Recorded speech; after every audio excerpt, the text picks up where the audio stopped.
আসসালামু আলাইকুম। আজকে আমার ৪৭তম বিসিএস প্রস্তুতির দ্বিতীয় দিন। তো শুরুতেই আমি কী কী টপিক পড়ব সেটা লিখে নিচ্ছি। আজকে পড়ব হচ্ছে ওয়ান ওয়ার্ড সাবস্টিটিউট, লিটারেচার পড়ব, কারণ আজকে রাত ৯টা বাজে আমার লিটারেচারের উপর ক্লাস আছে। তো বেশিক্ষণ একটা সময় পাই নাই ইংলিশ গ্রামারের ওয়ান ওয়ার্ড সাবস্টিটিউট পড়ার জন্য, কারণ ঘুম থেকে উঠতে লেট হয়ে গেছিল, যে কারণে আধা ঘন্টা পরেই স্কুলে চলে গেছিলাম। আমি একটা স্কুলে জব করি।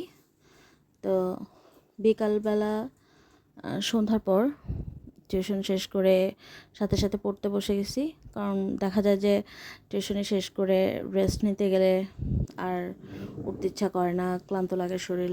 এই জন্য আজকে আর রেস্ট নিই। ভাবতেছি 1 ঘন্টা 1.5 ঘন্টা পড়ি, তারপরে ক্লাসের আগে কিছুক্ষণ রেস্ট নিয়ে আবার ক্লাস করা শুরু করব। ওয়ান ওয়ার্ড সাবস্টিটিউট এগুলো মোটামুটি কঠিন আছে। আসলে একবার পড়ে পারা যাবে মনে হচ্ছে না, আরও রিভিশন দিতে হবে। যতটুকু পারতেছি পড়ে ফেলতেছি, আর এগুলোর উপরে ক্লাস করছিলাম কোচিংয়ে।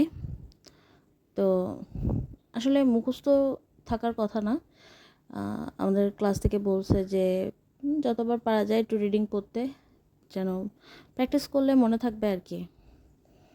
তো সাবস্টিটিউট পড়ার পরে কিছুক্ষণের জন্য রেস্ট নিব, আবার 9টায় লিটারেচার ক্লাস করব। আজকে ইংলিশ লিটারেচারে টপিকটা হচ্ছে লিটারেরি টার্ম পড়ে যদি সময় পাই তাহলে কোশ্চেন ব্যাংকটা সলভ করে ফেলবো।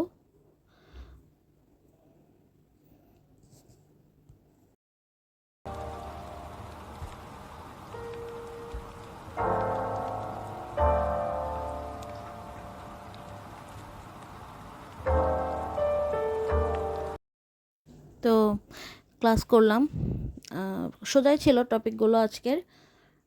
টার্মগুলো সোজা ছিল, কিন্তু ওল্ড এজ পিরিয়ড পড়ছে, এটা আবার একটু দেখা লাগবে।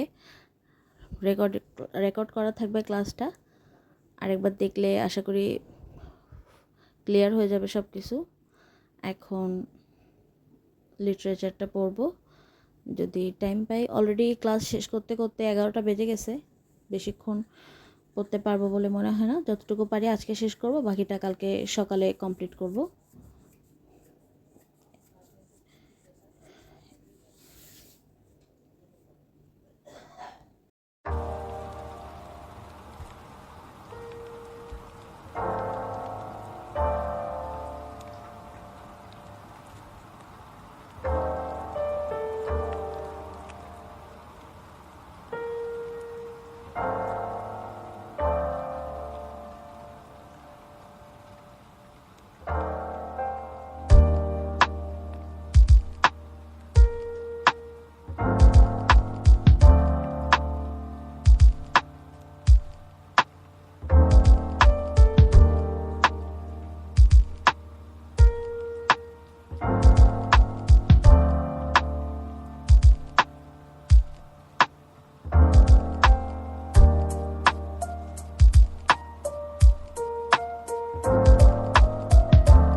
আজকে আর কোশ্চেন ব্যাংকটা সলভ করার সময় পাইনি। আশা করা যায় ইনশাল্লাহ কালকে সকালে আরেকবার রিভিশন দিয়ে ওল্ড পিরিয়ডটার আরেকটা দেখতে হবে, তারপরে কালকে পড়বো আশা করি।